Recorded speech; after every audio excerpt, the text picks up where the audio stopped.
पंच परमेष्ठी भगवान की जय। मूल नायक श्री विराट चैतन्य चमत्कारी चिंतामणि पार्श्वनाथ भगवान की जय। आचार्य गुरुवर श्री पूज्यपाद महाराज की जय। चारित्र चक्रवर्ती आचार्य श्री शांति सागर जी महाराज की जय। परम पूज्य दीक्षा गुरुवर समाधि सम्राट षष्ठ पट्टाचार्य श्री अभिनंदन सागर जी महाराज की जय। द्वादशांग जिनवाणी माता की जय। कौन से सूत्र तक पहुंचा था? एक सेकंड, आइए। सूत्र अपना हुआ था ऋजु विपुलमती मनः पर्यय। ये अपना एक दिन पहले हो चुका था सूत्र। इसमें ऋजु है मति जिसकी, ऋज्वी मतिर्यस्य सह अयम ऋजुमति ही, ठीक है ना।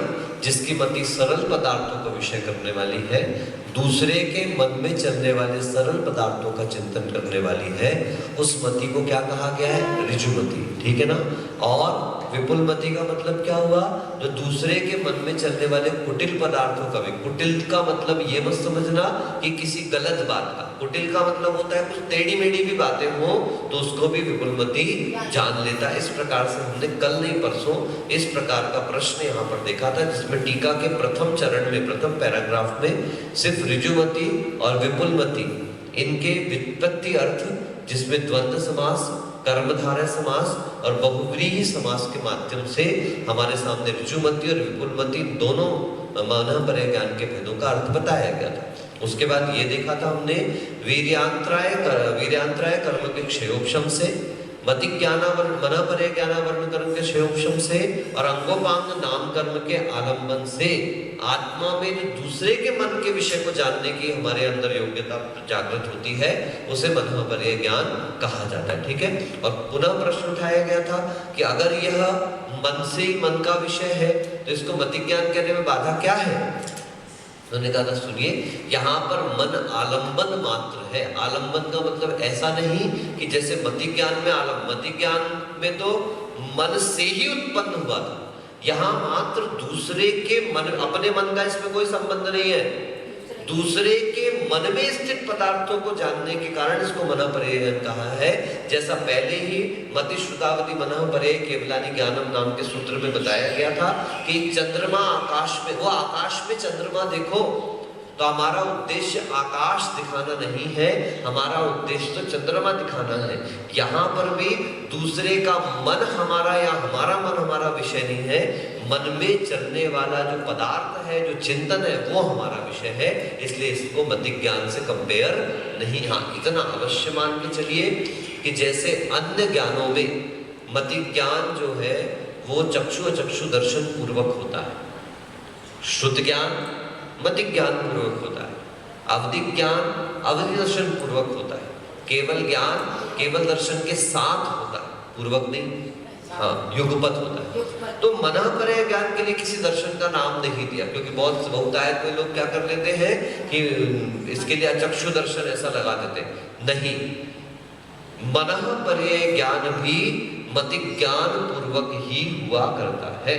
मति पूर्वकम मनःपरयम्, क्या जैसे मति पूर्वकम श्रुतम बताया था, ऐसे इस सूत्र को और थोड़ा सा इनलार्ज कर लेते हैं कि मति ज्ञान पूर्वक ही मनःपरय ज्ञान संपन्न हुआ करता है। इस बात को ध्यान रखना, मनःपरय ज्ञान के लिए दर्शन की आवश्यकता नहीं, किंतु वह मति ज्ञान के आधार से कार्य करता है। चलिए आज हम उसकी विशेषता देखते हुए अगले सूत्र की तरफ बढ़ते हैं। विशुद्ध प्रतिपाताभ्याम तद विशेषः, है ना। विशुद्धि और अप्रतिपात की अपेक्षा से दोनों ज्ञानों में अंतर है, विशेषता है।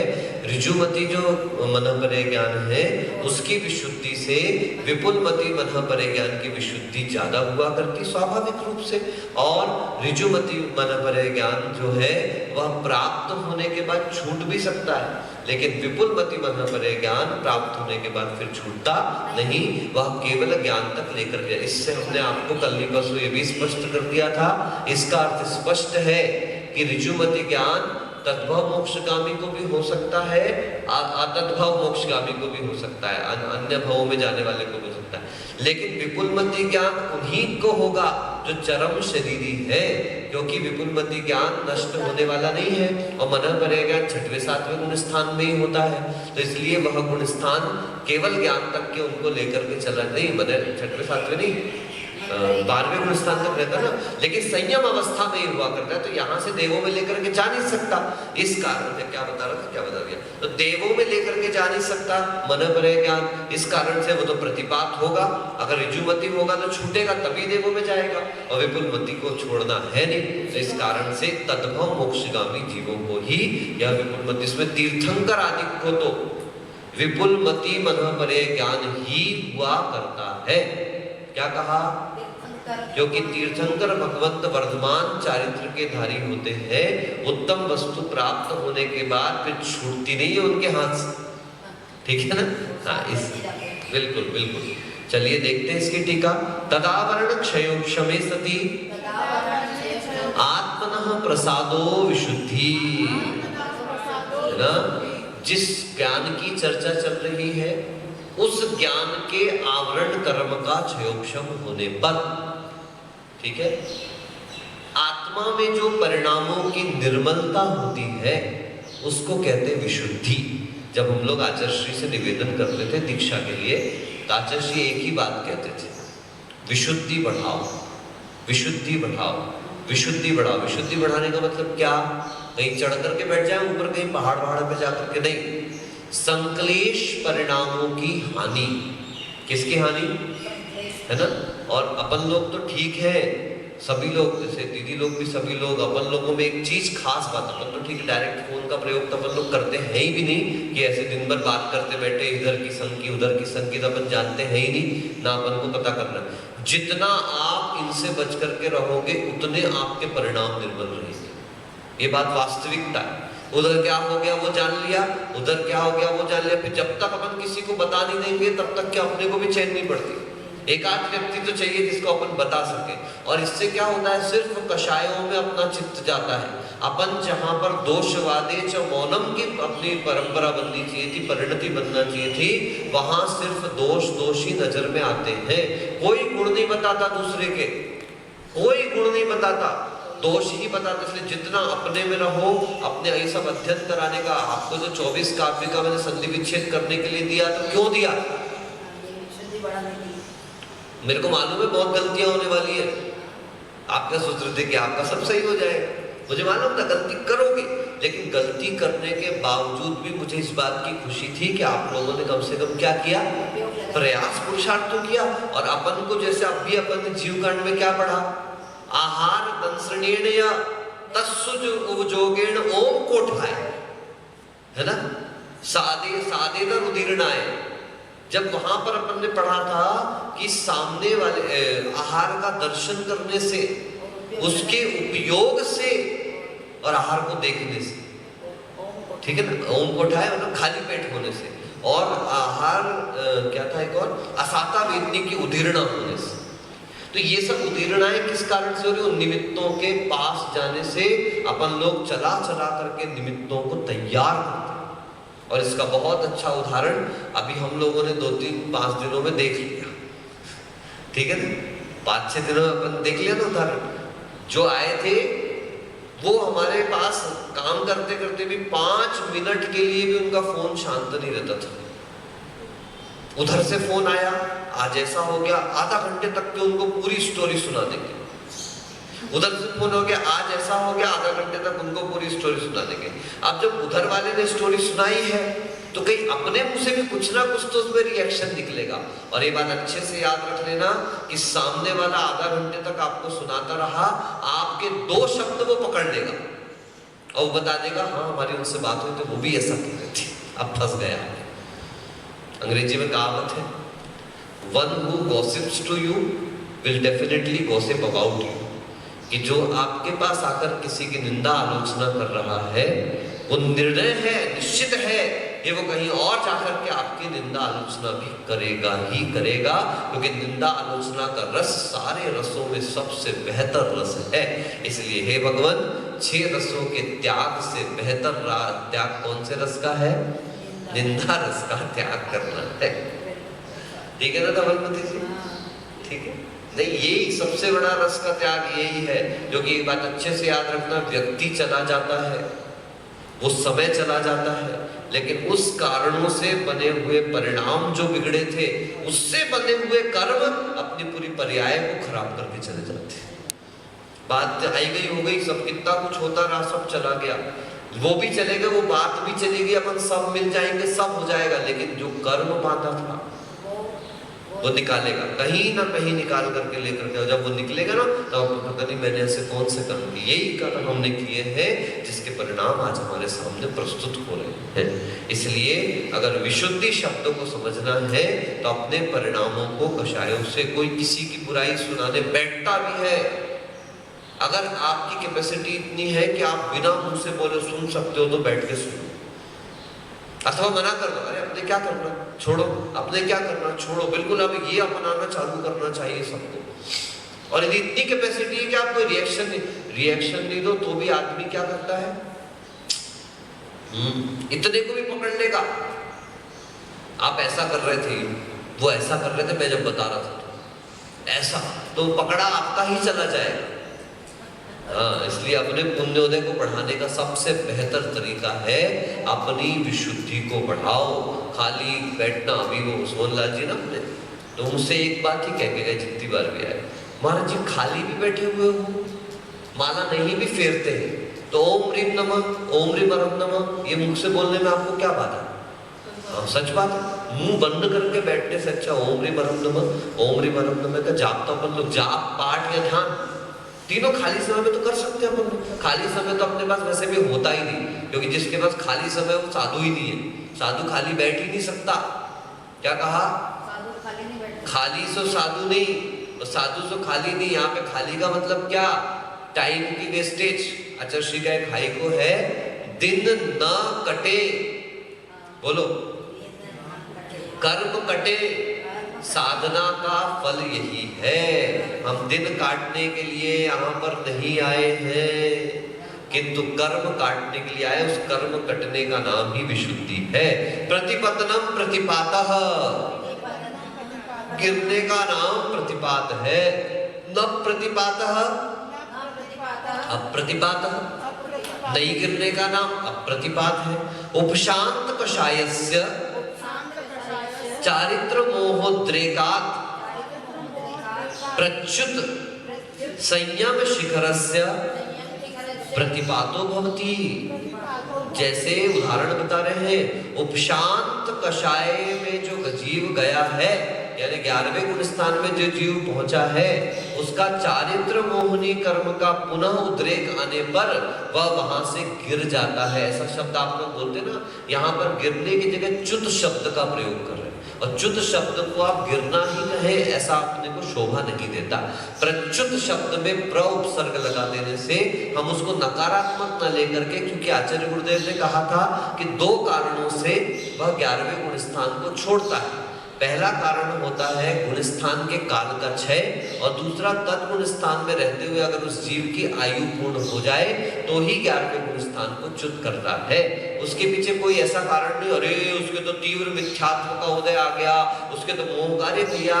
अंतर मुहूर्त काल है तो स्वाभाविक है कि अंतर मुहूर्त काल के उपशांत उपशम समाप्त होगा, और उपशम समाप्त होगा तो जीव किसी न किसी गुण स्थान की तरफ तो जाएगा और पलटेगा वैसे ही जिस तरीके से वो चढ़ता हुआ ऊपर आया था। तो इस बात को विस्मृत नहीं करना। गिरने शब्द की जगह लौटना शब्द कहा जाए तो थोड़ा सा अच्छा लगता है। बाकी बड़ों की बात को अपन काट तो सकते नहीं है। जब प्रच्युत शिखर, संयम के शिखर पर पहुंचकर, है ना, 11वां गुण स्थान में यथाख्यात संयम है। यहाँ पे संयम शिखर तो ऐसे 14वें गुण स्थान में होता है। ध्यान रखना, आप लोगों ने जीवकांड में पढ़ा ना, शैलेश शब्द आया था। शैलेश वो 14वें गुण स्थान में संपूर्ण संयम को प्राप्त करता है। 13वें गुण स्थान में भी संयम को संपूर्ण नहीं कहा, संयमी पूर्ण होते हुए भी। तो इस प्रकार से संयम शिखर का अर्थ यहाँ पर बिल्कुल भी ऐसा मत समझना कि संयम कंप्लीट हो गया वहां पर, किंतु यथाख्यात संयम को संयम में सर्वश्रेष्ठ संयम माना गया है। जैसे यथाख्यात संयम को प्राप्त होने के बाद प्रतिपातो भवति, उस जीव का प्रतिपात होता है, वो वापस लौट करके आता है। क्षीण कषायस्य प्रतिपात कारण अभावात् अप्रतिपातः।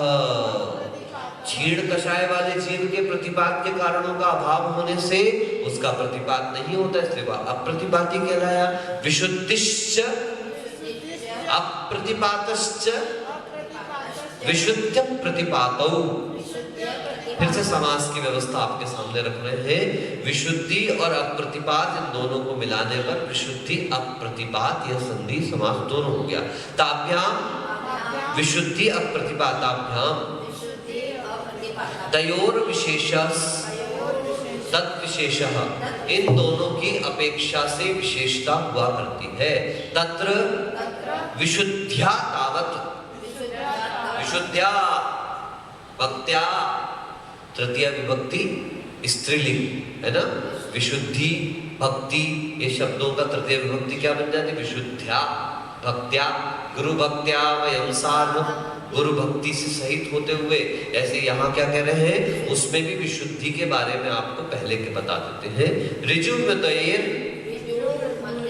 विपुल मतिर द्रव्य क्षेत्र काल भावैः विशुद्धतरः। ऋजुमतेर लिखा है, ऋजुमति से पंचमी विभक्ति है ना, ऐसी होता है ना, मुने ऐसी मते।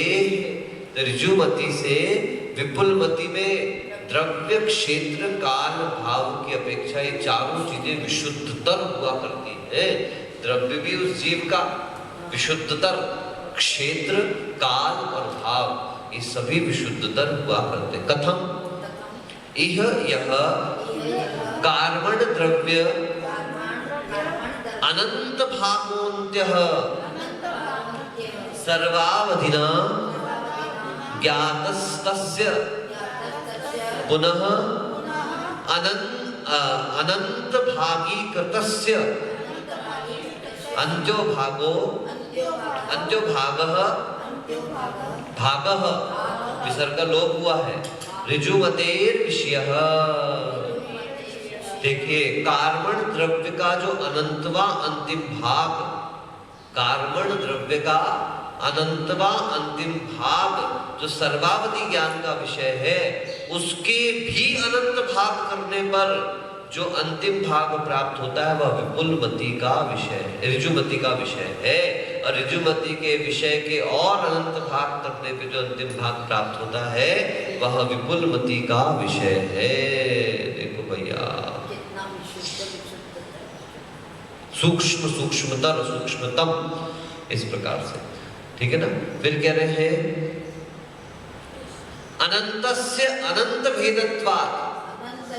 भैया आपने पहले अनंत भेद की कर लियो, फिर उसे एक भेद के और अनंत भेद कर रहे हो, तो कितने अनंत है? तो अनंत के भी अनंत भेद है। लो जैसे अंतर्मूर्त में असंख्यात अंतर्मूर्त गर्भित हो जाते ना, इसी प्रकार से द्रव्य क्षेत्र काल तो विशुद्धि ही उगता। तो द्रव्य क्षेत्र काल की अपेक्षा से तो विशुद्धि आपको कह दी गई। भावतः विशुद्धि ही सूक्ष्मतर द्रव्य विषयत्वात् एव वेदितव्या। भाव तो विशुद्धि का मतलब है कि जितनी ज्यादा भाव विशुद्धि उतने सूक्ष्म विषय को जानने वाला बन रहा है। आप देखें जब आप पढ़ाई करेंगे, आपका कंसंट्रेशन जब एक जगह पर रहेगा तो आपको विषय भी उतने खुल करके समझ में आएगा, ठीक है। और यदि आपका कंसंट्रेशन स्थिरता, चित्त स्थिरता, यहाँ पे एकाग्र चित्ता नहीं है तो विषय आपको सरल होते हुए भी समझ में आने वाला। प्रकृष्ट क्षयोपशम विशुद्धि योगात्, क्योंकि विपुलमति ज्ञान वाले के लिए विशेष प्रकार का क्षयोपशम उसको उत्पन्न हो जाता है। अप्रतिपातेन अपि विपुलमतिर विशिष्टः।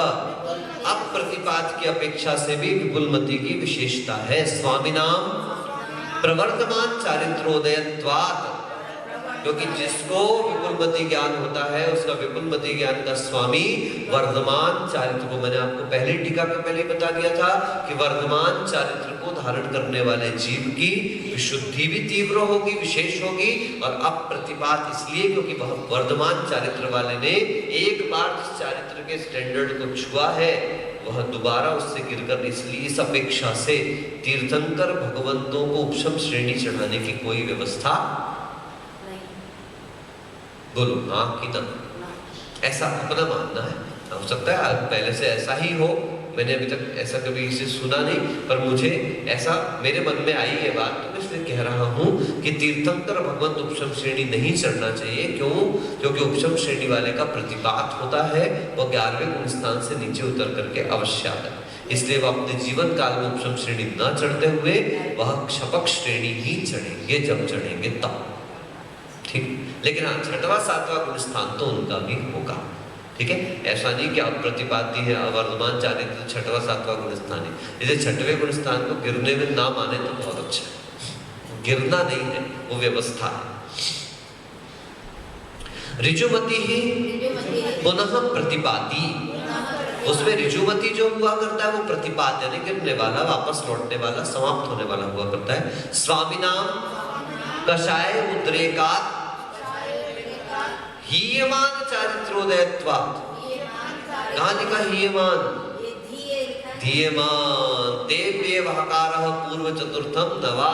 इस सूत्र से हकार जो हो गई है वो धकार में कन्वर्ट हो गई है, और तकार जो है वो दकार में कन्वर्ट हो गई, तृतीय अक्षर हो गया। ऐसे उद्रेकात् हीयमान ऐसे बन गया आपका कषाय उद्रेक से हीयमान चारित्र के कारण वह कषाय का उदय हो जाने पर हीयमान चारित्र वाला व्यक्ति मनःपरय ज्ञान को क्या कर लेता है? समाप्त भी कर देता है, ऋजुमति मनःपरय ज्ञान को। इस प्रकार से विशेषता बताई।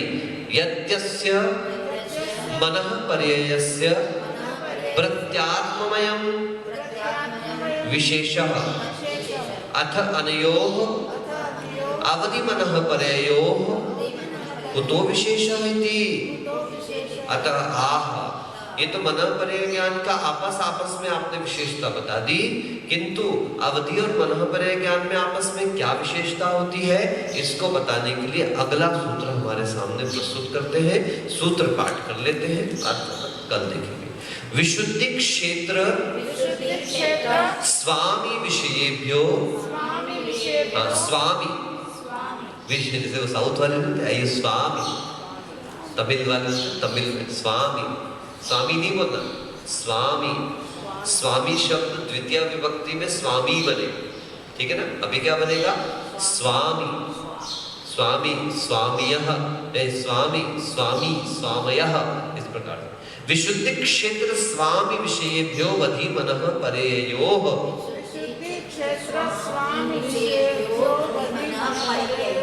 पर्ययोः, पर्ययोः 3 बार यकार है। पर्यय शब्द में षष्ठी विभक्ति का द्विवचन, सप्तमी विभक्ति का द्विवचन, ओस विभक्ति है ना। हाँ, पर्ययोः ओस विभक्ति यहाँ पर पर्याय शब्द में सीधे पुरुषयोः होता है, उसी ए आए होकर के आपको आया था घुटी बहुत्वे त्वे, ऐसा सूत्र पहले आया था कि बहुवचन में घुट आने पर उसके अंतिम लिंगांत को ए हो जाता है। ओसी चा सूत्र लिख करके ओस में भी ऐसा ही कर देना, तो ए बना दिया उसको पर्यये, और उसके आगे ओस विभक्ति आने पर ए आए पर्ययोः। इस प्रकार से आपका यह सूत्र तैयार हुआ, ठीक है। 2 के बीच की तुलना इसलिए द्विवचन। चलिए, नमोस्तुत आपराणिक स्वाध्याय निष्ठापन क्रियायाम पूर्वाचार्यण क्रमेण सकल कर्मक्षयार्थम भाव पूजा वंदना स्तवेतम श्री श्रुत भक्ति कायोत्सर्गं करोम्यहम्। नमो हरिहंताणं, नमो सिद्धाणं, नमो आर्याणं, नमो वच्छायाणं, नमो लोये सब्बसाहुणं। चत्तारि मंगलम हरिहंता मंगलम, सिद्धा मंगलम, साहु मंगलम, केवली पर्यंत नमो मंगलम। चत्तारि लोकोत्तमा, हरिहंता लोकोत्तमा, सिद्धा लोकोत्तमा, साहु लोकोत्तमा, केवली पर्यंत नमो लोकोत्तमा। चत्तारि शरणं पवज्जामि, अनन्ते शरणं पवज्जामि, सिद्ध शरणं पवज्जामि, साहु शरणं पवज्जामि, केवली पर्यंत धम्मं शरणं पवज्जामि, ढाई देव दोष मुद्देशु पंडारस्को जावरंताणम भयवंताणम आदिरणम तिथ्याणम ज्ञानम ज्योतिवाणम केवलियाणम सिद्धाणम बुद्धाणम परिणिमुदाणम अंतर्णाणम पारज्ञाणम